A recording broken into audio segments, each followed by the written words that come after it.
ఇది బొబ్బర్లండి. బొబ్బర్ల కర్రీ ఏ విధంగా చేయాలో చూద్దాం ఫ్రెండ్స్. ముందుగా బొబ్బర్లని చిక్కుడుకాయలాగా చిన్న చిన్న ముక్కలు కట్ చేసి పక్కన పెట్టుకోవాలి ఫ్రెండ్స్.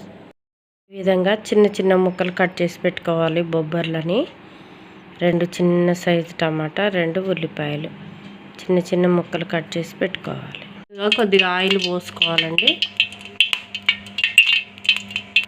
ఆయిల్ హీట్ ఎక్కినాక తాలింపు వేసుకోవాలి.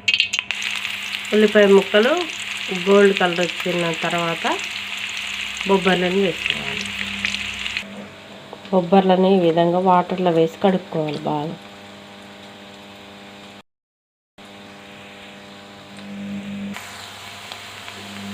హాఫ్ స్పూన్ పసుపు వేసుకోవాలి. పసుపు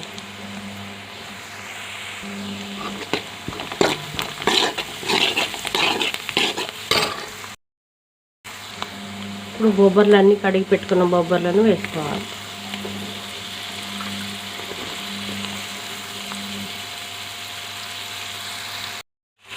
ఈ విధంగా బొబ్బర్లన్నీ వేసి కలుపుకోవాలి.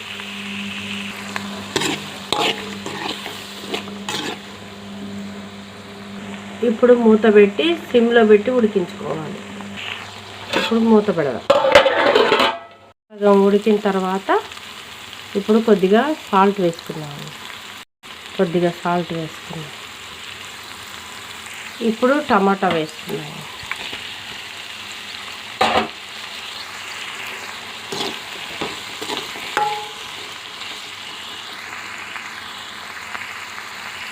ఈ విధంగా టమాటా వేసాక మూత పెట్టి ఒక 10 నిమిషాలు సిమ్లో పెట్టి ఉడికించుకోండి. చాలా బాగుంటుంది.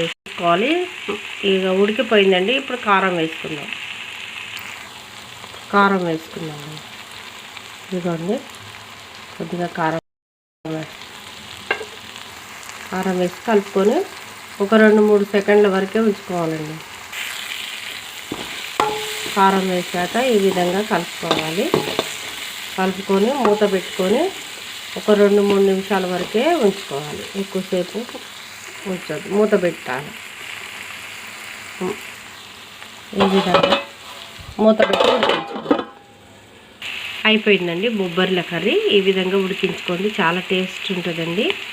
మసాలా ఉంటే మసాలా కూడా వేసుకోండి. మసాలా నేనైతే వేయట్లేదు. మసాలా కొద్దిగా వేసుకున్నా బాగుంటుంది. అంతే ఫ్రెండ్స్, అయిపోయింది బొబ్బర్ల కర్రీ రెడీ. స్టవ్ ఆఫ్ చేసేద్దాం.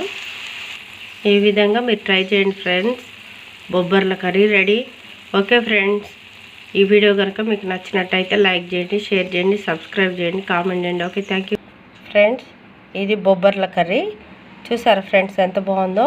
ఈ విధంగా మీరు ట్రై చేయండి. అంటే మీరు ఒకసారి ట్రై చేసి చూడండి ఫ్రెండ్స్. చిక్కుడుకాయ ఆ కర్రీ ఏ విధంగా ఉంటుందో అలాగనే ఉంటుంది టేస్ట్. ట్రై చేయండి. Okay, thank you friends.